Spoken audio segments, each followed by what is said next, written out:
If you haven't already guessed from the title of this video, it is true. I am officially 12 weeks pregnant and this is my cute little cupcake. I'm so excited to share my journey with you guys. We have known the gender for about a week and it has made this whole journey feel so much more surreal.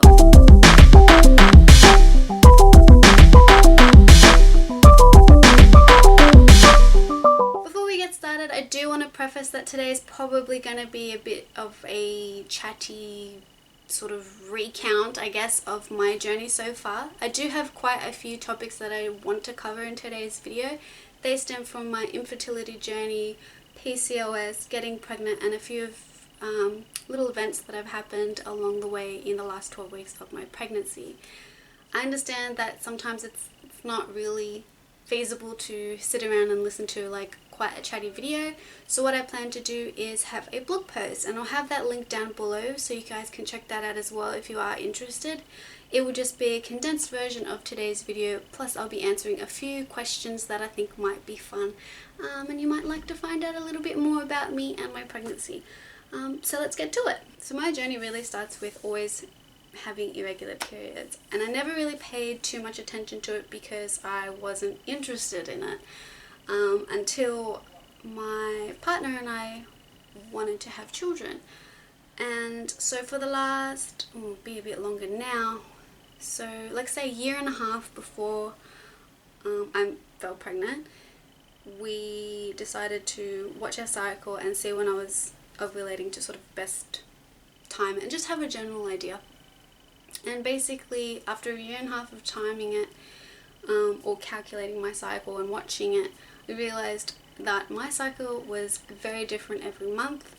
It could have been a 33-day cycle to a 42+ day cycle, and I would never know when my periods are coming, never know when I would ovulate. And I thought, let's just get it checked out because I want to have kids and I need to know when I'm ovulating, or just for my own reference. And so I went to my GP with my symptoms, and she recommended that I go have an ultrasound of my ovaries as well as do a blood test because she thought there's a chance that I could possibly have PCOS. At this stage I really didn't think too much of it because my understanding of PCOS was that it's quite frequent or common with people who are suffering from obesity or weight issues, and that it's hereditary, like if your mum has it or so and so, then you're likely to have it, which is my understanding before. So I thought I'll just get checked anyway, you never know sort of thing. So I did that ultrasound came back saying that there wasn't enough conclusive evidence to sort of suggest that I had PCOS, because my understanding is that you need to have a certain number of follicles or cysts on your ovaries. I didn't have an excessive amount, but they were there. So my GP had sort of read the report once we got it back from the ultrasound technician and was like, you could have it, but I don't really know. And I said, well, is it worthwhile seeing a gynecologist because I really want to have a child, and when you've had difficulties in the past, like you're in the back of your mind, you think there's something wrong, but you're not really like wanting to believe it. So I said, should I go see a gynecologist? The ones that I had seen in the past were just hopeless. And she said if I wanted to, I could. So I did. And I found the most fantastic gynecologist, OBGYN, that I have ever met. Like, she is so fantastic. I cannot rave on about her enough. Anyway, so at my first appointment with my gynecologist, she went through my reports, basically explained the history of my fertility, I guess, and like past medical history with her, explained everything that I had previously gone through, and she recommended that I get a blood test, which needed to be taken, on a specific day of the month. That way she would be able to see whether I do ovulate because I have irregular cycles, and we would go from there. So I did do that. I had the blood test on the specific day, went back to a follow-up appointment. I did go to this one by myself as my partner had to work and couldn't make it. And it was quite an emotional appointment that I had with her, because I didn't expect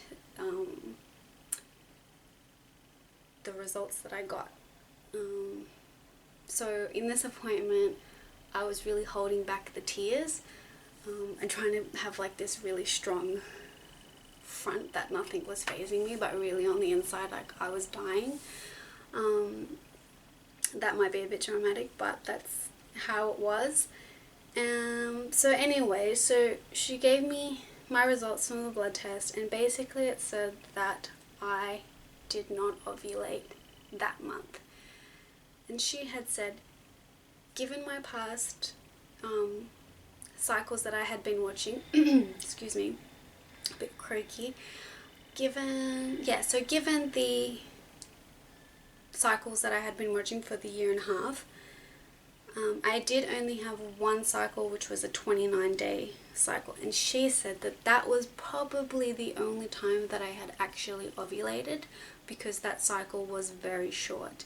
The rest were all over the place and very long. The other thing that she said was that she was quite confident to confirm that I did actually have PCOS, based on my hormone levels as well as the ultrasound report, and the fact that I have anovulation, which is when you don't ovulate. But she did say, however, that I was very fertile. The only problem that I was having was that I just wasn't ovulating, and that was quite a shock to my system, because I went there probably a little bit naive and was thinking that there's nothing wrong. I'm gonna, get all the results that I want, and I'm gonna eventually be able to fall pregnant. And this is just a formality. I just have irregular periods.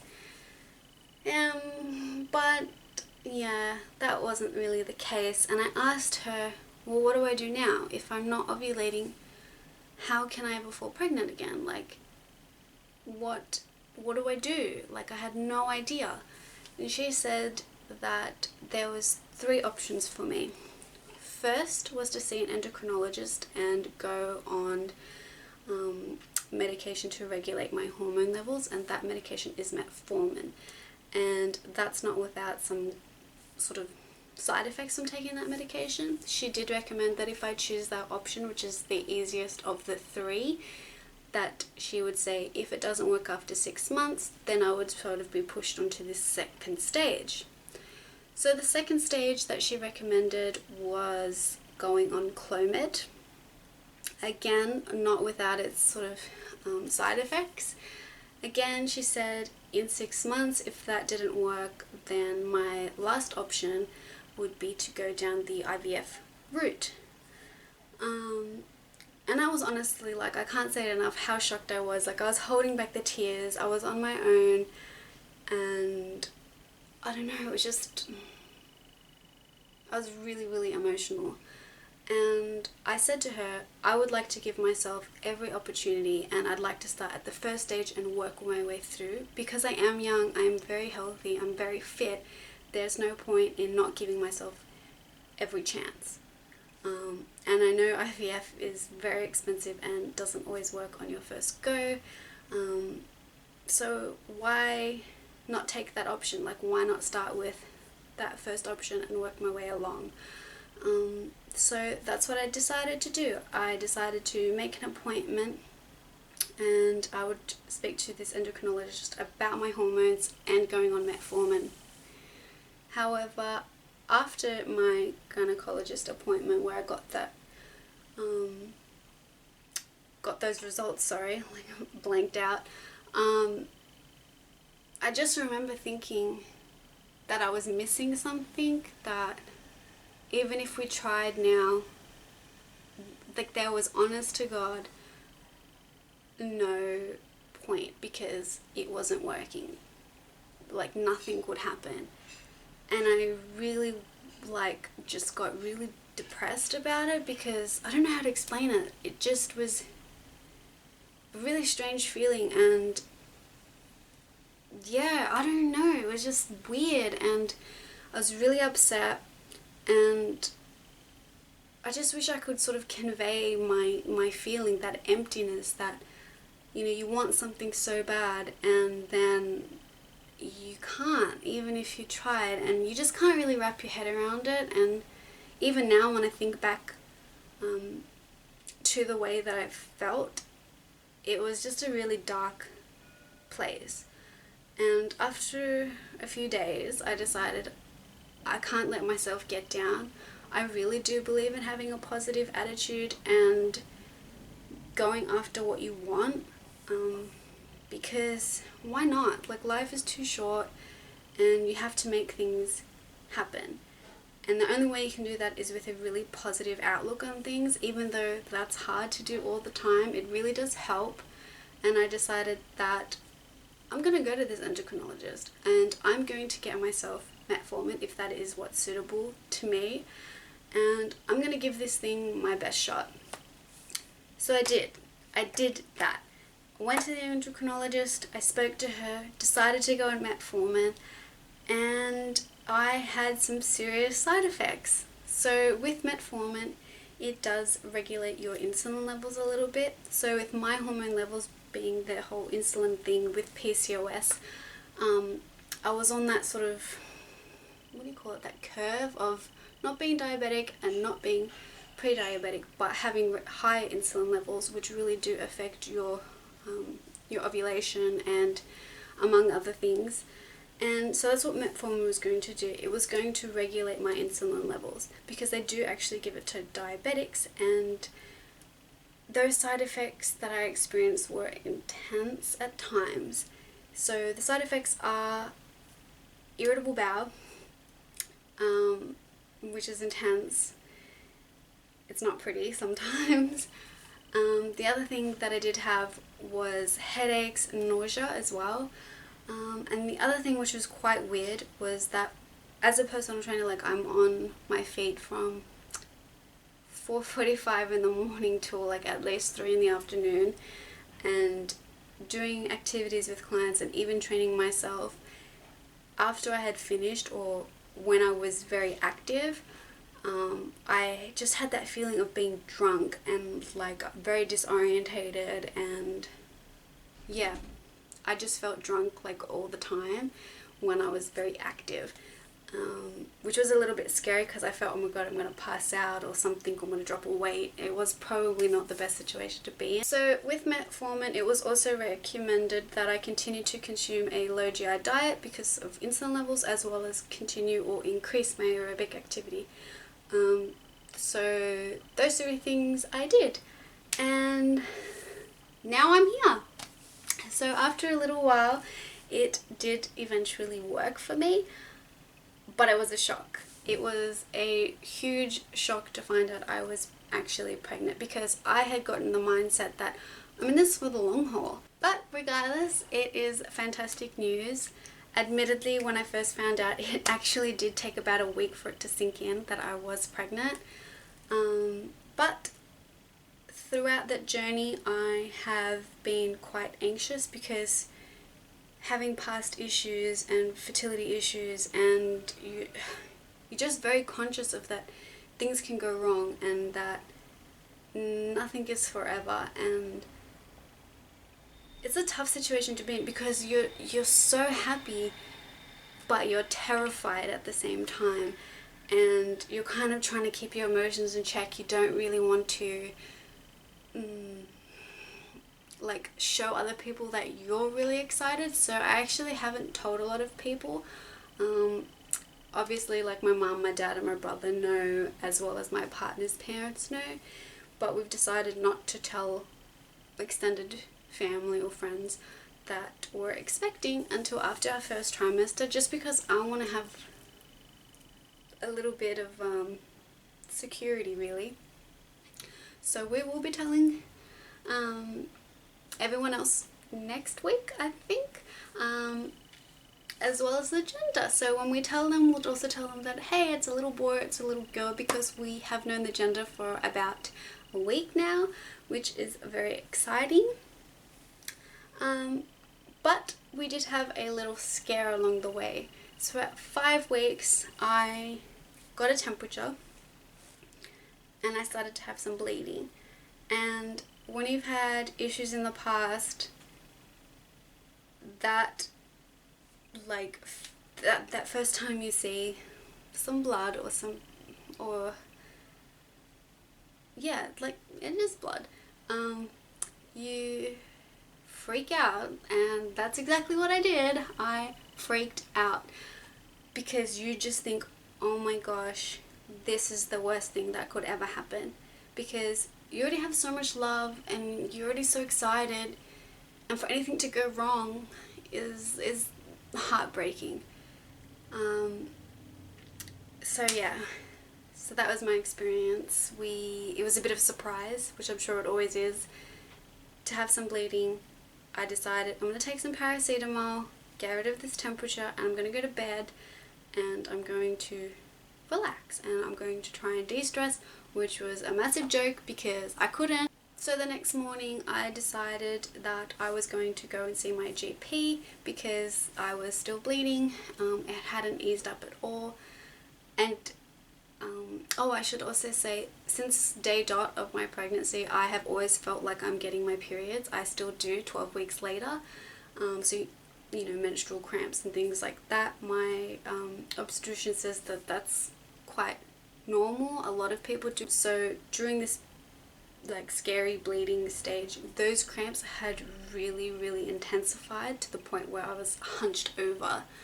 So it was very scary. Went to my GP and she recommended that we do further blood test to watch and see if my HCG levels had increased, which they should increase or double every 2 days, as well as go for an emergency ultrasound, although it might be too early to see anything. And I did that. So at the ultrasound, everything looked fine except that there was some blood over the cervix. And it came back as they believed that it was implantation bleeding, and my hormone levels had increased, but my GP still wanted me to do further testing just to make sure that it was still going up and that it wasn't going to start coming down because that there was that blood over the cervix. So the cramping and the bleeding stuck around for about 5 days. It did end up being implantation bleeding. I did have a follow-up ultrasound just to double check that the baby had kept growing, that it didn't stay at the same size, that it wasn't sort of a miscarriage, I guess. But it did, to everyone's surprise and my own. It was fine. It was just very scary, like I said, because I've already had these past issues. Yeah, so I'm definitely thrilled to be out of that stage and almost coming to the end of my first trimester. Feels very surreal. I'm very happy, slightly relieved, still anxious, but I'm also hoping that some of my other pregnancy symptoms start to ease up. And they have been extreme fatigue. Like, if I could sleep all day, all night, I totally would, but when I wake up, I am not even, like, refreshed. It is not a refreshing sleep. It is, like, fatigue that I've never felt before, and I honestly don't feel like myself. So that'd be nice if it just magically vanishes. And the other thing is morning sickness. So my morning sickness lasts all day, but has moments through the day where it does peak. What I have found that helps me is just taking some ginger tablets, as well as eating regularly, like small meals throughout the day.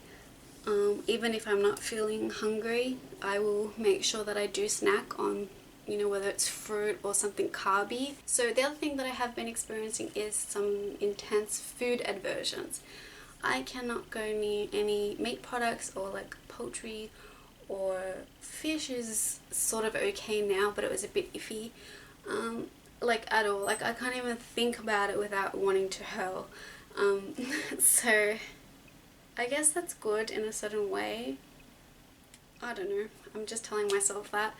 And I have had some cravings. So most of my cravings are citrus related. So if I could have citrus fruits and fresh fruits, all day, like pineapple. I really want to eat pineapple, but I can't because I'm allergic.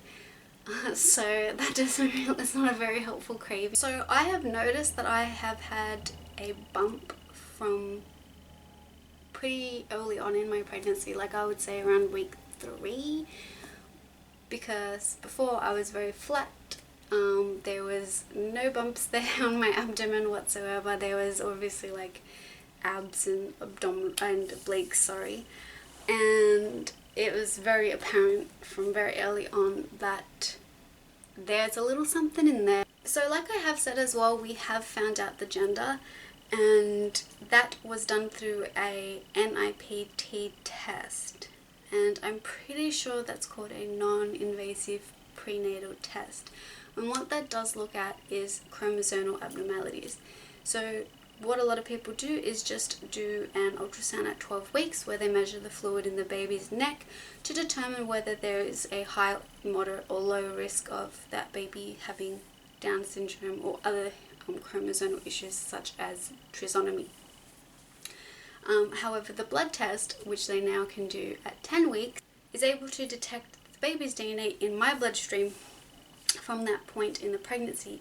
And from there, with 99% accuracy, what they can do is detect whether there is that same risk, high, low, moderate risk, of the baby having Down syndrome, trisomy, or different things like that. What it can't tell me is whether the baby has, like, you know, spinal issues or other sort of chromosomal conditions. So I did go through that test because there's also the added benefit of actually finding out the gender. And like I said, because we haven't told our family yet, I'm not going to even tell you guys. So that will be in my next week update for 13 weeks as to what the gender is. And I just want to say I got it correct. So thank you for watching. Thank you for taking part in my journey, and I'll speak to you guys next week. See you later.